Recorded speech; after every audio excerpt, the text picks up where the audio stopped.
Do you remember PlayStation Mobile, that limited service for PS Vita that had mobile games on it? Did you know it also had a pretty good visual novel too? It was called Fragment Note, ported from iOS, and its entire series was on a huge sale on Switch last week. Today we're going to deep dive on that first game, remastered with a different art style, visuals, and added voice acting. Here is my review of Fragment Note Plus for the Nintendo Switch and backwards compatible with Nintendo Switch 2. This story revolves around Yukiya, a boy that's rejected by his childhood friend. Just as that devastating blow is hit, a young girl appears before him claiming to be his daughter from the future. Miyu traveled back in time to change Yukiya's future and give him a better life. He then goes through school days with Miyu living with him as an old friend transferred to his school and greets him with a kiss and speech of dating. Events slowly unfolding towards what Miyu is there to change. Fragment's Note is a good story, but the pacing is a bit varied, all the way down to you not even seeing Yukiya ask out his childhood friend. The game starts with her already in the middle of her rejection. The first half of the game is paced very quickly, often not having you spend a lot of time with its characters. It works fine as a story like this, but feels like a much more compact visual novel with almost no in-between scenes and the story just going. But once you get onto a route, the second half of the story balances it out. When the big conflict happens around who Yukiya chooses as his love interest, the pacing slows down and it gives you a lot of background and development for most of its characters. It's one of those stories that goes from, this is pretty good so far, to, okay, this is really good now. What I like the most is Miyu. The story gives you the idea that you are changing the future, labeling all of the heroines as possible choices, not only for the game's routes via game mechanics, but also as solutions to the in-story problem that Miyu is trying to fix, while hiding who Miyu's original mother is until the very end. This mystery I found to be really interesting as I played through, trying to figure out who it was that Yukiya originally married, if it was even a character in the game's present-day story at all. The routes are pretty good too. Misha's route as a childhood friend that was promised a relationship was great, especially since there's another conflict at the very end for her that's only possible because of what kind of character she is.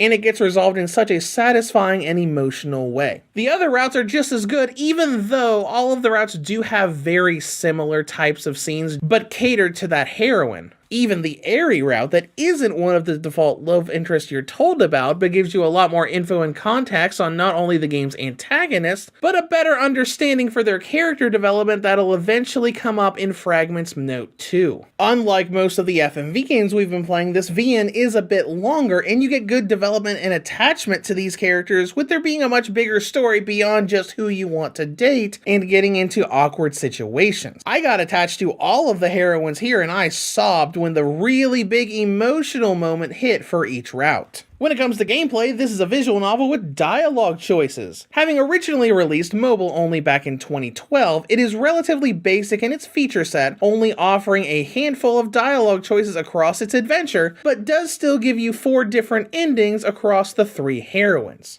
This version on Switch is not the original. Fragment Note Plus is a remaster that might as well just be a remake. It's been overhauled with full voice acting, many outfit changes, a redone translation with no more words being broken off between lines like in the PlayStation Mobile port, the inclusion of a graph to see the route you're on, the ability to do a manual save when you're at a dialogue choice instead of needing to do it beforehand, a lot more save files for you to use with 10 pages of saves that you can make, along with a lot of visual upgrades. With redone backgrounds and character sprites, and the entire art style has been changed. The original looks like this, closer to the art style of Keys VNs like Clannad Air and Canon, while the remastered changes the style, offering more rounded eyes as you're seeing here. It's far more detailed and clean on the art, though I am personally a bit torn on which style I like more, as I do have a soft spot for that Clannad style. The only oddity here is that this game doesn't feature any touch controls despite being based on a mobile game.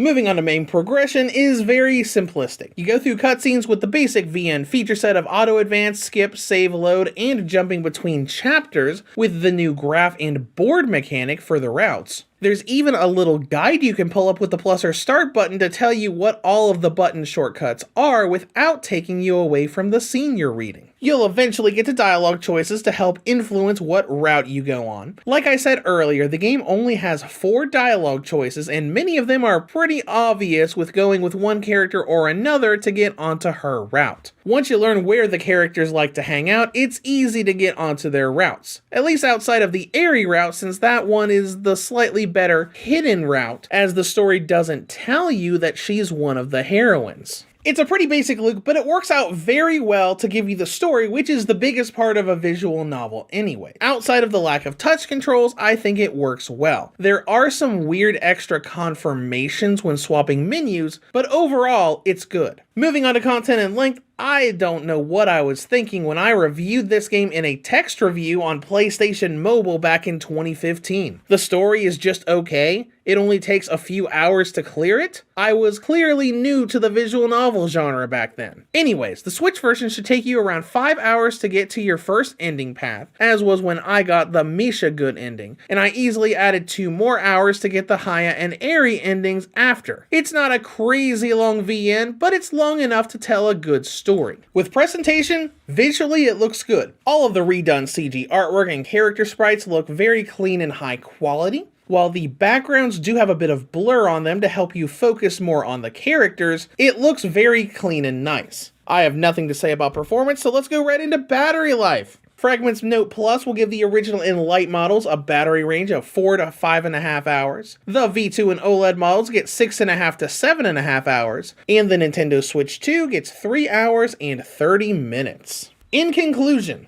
Fragment's Note has returned to the handheld console world for the first time since the existence of PlayStation Mobile for the Vita. On the downside, they didn't include touch controls, and it's a bit odd that they changed the art style from the old key-like style to what they have now. But if that change doesn't bother you, this is a good story that starts out a bit too fast, but levels out and becomes very good once you get onto your chosen heroine's route. Reviews to Go rates Fragment's Note Plus for the Nintendo Switch an 8 out of 10. I publish new Switch and Switch 2 reviews every week, so make sure you're subscribed to the channel. If you want more content like this right now, check out my Switch review of Ever 17: The Out of Infinity, and I will see you guys in the next one.